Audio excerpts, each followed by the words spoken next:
Bonjour, je suis Nicolas, créateur du site utilisersonmac.com. Nous allons passer les quelques minutes qui suivent à la recherche de la touche supprimer de nos Mac. Dans un premier temps, nous allons voir qu'il vaut mieux parler de touche supprimée au pluriel. Puis nous finirons par visualiser où elle se trouve. Et ne rigolez pas devant l'objectif de cette astuce, si je vous montre le clavier de mon MacBook Air, vous ne verrez pas cette touche. Alors, où est-elle ?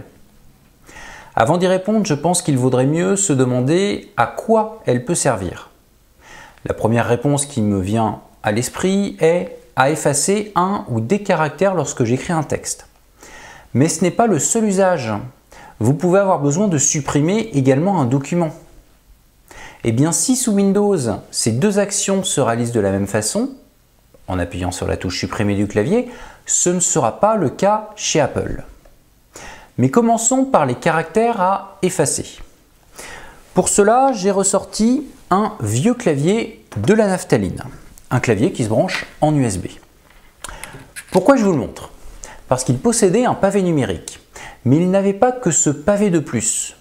Regardez, qu'est-ce que j'ai à côté de ma touche entrée? Eh bien, j'ai la touche supr, alias supprimer. Mais jetons un coup d'œil à l'écran directement. Si je décide d'écrire un texte, je peux par exemple le faire avec l'application TextEdit. Je crée un nouveau document et j'écris une phrase. Je vais même grossir un peu les caractères. Et surtout, afficher mon visualiseur de clavier. Pour ceux qui ne savent pas ce que c'est, je vous conseille de jeter un coup d'œil à mon astuce numéro 11, afin de faire connaissance avec lui, mais surtout d'apprendre à l'activer. Donc, j'ai le visualiseur du clavier de mon MacBook Air, ainsi que celui du clavier USB. Sur ce dernier, vous pouvez constater que les touches supprimer et retour arrière sont représentées par le même symbole, à la différence qu'il est inversé. C'est logique. Si je mets mon curseur au milieu de ce mot, la touche supprimer efface le caractère d'après et le retour arrière celui d'avant. Mais maintenant, je repasse sur le clavier intégré. J'ai ma touche retour arrière et en bas à gauche, j'ai la touche fonction. Et bien regardez, si j'appuie sur cette dernière, la touche retour arrière se transforme en touche supprimer.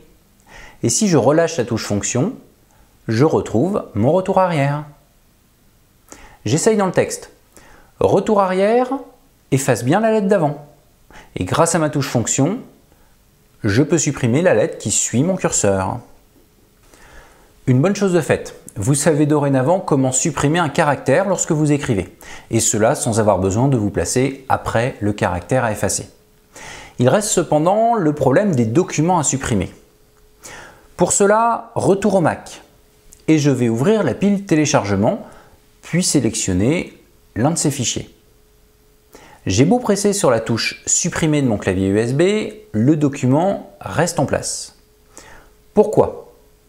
Tout simplement car pour effacer un document sur Mac, il faut appuyer sur deux touches simultanément.